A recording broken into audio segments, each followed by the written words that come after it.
Hi, this is Michael McCabe, and I'll be talking about blockchain technology and its implementations.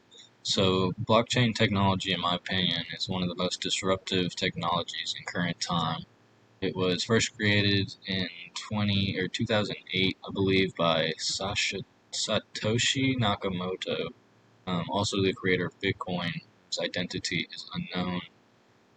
Blockchain allows a fully decentralized online money transfer system free of any banks or corporations, meaning the bank would no longer be in control of your money. So, what is mouse isn't working? What is a blockchain? In simplest terms, a blockchain is a chain that has no end. The blocks that make up the chain contain data. Data is the verification that the transactions are valid. So, as transactions get validated, they get added to a block. Once the block fills up, it gets sealed and added to the chain. Um, where then it remains permanently, can't be moved, can't be edited, anything like that. So, what would a crypto transaction look like? Because mainly right now, blockchain is being used in crypto. So, person A is trying to send money to person B. They would first sign a contract, and that would go to the first computer. Um, Once it is verified, it would be then sent on to the network and be seen by other computers as well as this one. Once it has one confirmation, it'll be shown pending on the other person's. Once it has the 6 to 10 confirmations, it will fully be sent through, and person B will have the money. So there's two different types of verification methods. There's proof of work and proof of stake consensus algorithms. Proof of work uses computer processing power to solve a variety of complex equations. So there's literally millions of computers fighting over solving this one block. There's only 6 to 10 of these computers that will solve this block per minute or so. So some things to note: a full transaction can take up to 45 minutes. Once a confirmation has been acknowledged, it cannot be undone. It can be publicly seen under a pseudonym, keeping it secure and private. Proof of stake uses staked coins as opposed to working power as validation. So people who own that cryptocurrency could stake their coins for a period of time, anywhere from probably 3 to 5 years, and reap rewards for however long they've staked their coins in an APY or usually an APY. Miners do not compete for the rights to add blocks at this point. Rather than being mined, they are now minted whenever they're created new ones. And this proof of staking has only been introduced for the last few years or so. I know Ethereum is currently undergoing a hard fork to get on the way to staking as opposed to uh, proof of work, because it's very energy efficient. So here's some of the differences between the two. Um, Mining versus validating a block, kind of went over that. Distribution of reward. Proof of work will reward them, while stake, you have to stake in order to get rewarded. Competition. Um, on the proof of stake, it will kind of be. It sucks because the people with the most amount of coins will usually win. They have more chances of that, which I guess is the same with processing power. Like if you have a whole warehouse full of processing power, you're more likely to. So there's a difference in competition. Centralization, both essentially are, well, that one's centralized in nature, but um, both are used in decentralization. Specialized equipment, proof of stake doesn't need anything. Proof of work needs special units.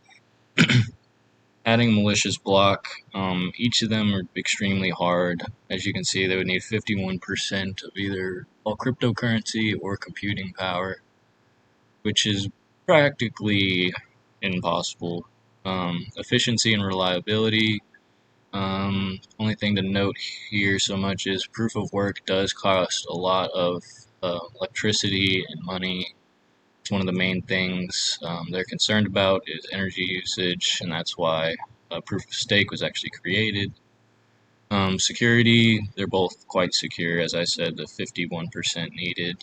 Um, let's see, forking is actually Ethereum's undergoing forking right now to change over to proof of stake. But so, what is the distributed ledger technology? Um, so, what's so great about this system is it's not trustless. Um, there is no trust, rather than trustless, as in there's no trust needed at all. Sorry, I'm gonna reread that. Not trustless, as in there is no trust. Rather, trustless, as in there is no trust needed at all. So in addition, blockchain provides a completely hack-proof system. In fact, the only computer-related system that is almost hack-proof. And I got that from a website. Don't quote me on that. But the cool things is programmable. So within this crypto or this blockchain, you can create decentralized applications that'll in Web 3.0, as well as other tokens. Everything is secure and encrypted. Every participant is either anonymous or pseudonymous. Everyone everyone agrees to the validity of the network, so everyone is contributing as well as it's distributed across everyone. Everyone has a copy. Um, they cannot be changed or hacked, and each one has a timestamp and refers to the previous block. All of the blockchain started with the Genesis block, and they all relate back to that. So these are current and future implications. Blockchain is obviously famous due to cryptocurrency, but I believe that a lot of other areas could benefit from this. Blockchain industry has recently evolved into gaming and the metaverse. As you've probably seen, Facebook switched its name to Meta, embracing the new metaverse revolution or whatever. So, gaming is very, very early into the gaming stages. The games aren't very fun, but they are profitable, which I guess is what crypto is all about. Um, some unique applications that are going on. One of them is called Planet Watch, which is it's a blockchain consisting of air monitor devices, and these devices actually mine you cryptocurrency from using the data of your surrounding areas, air quality. I'm running out of time, so I'm gonna get to the next one. The next one is really cool. It promotes internet access via peer-to-peer line of sight. So they have a that'll make sense. Uh, Music industry wants to decentralize rights into NFTs, taking out a middleman like Spotify. Musicians make a lot less money now that Spotify and these middleman services are here. That would be very good. One article talks about, or its use in politics would be great. Voting, we would get rid of all those, fake votes and whatnot.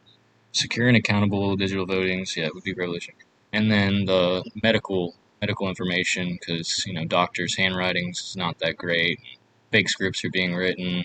Just about any area that needs a ledger can be benefited from the secureness, the easy of use, and just the um, cost efficiency as well. Everyone could benefit. Thank you, and this has been blockchain technology.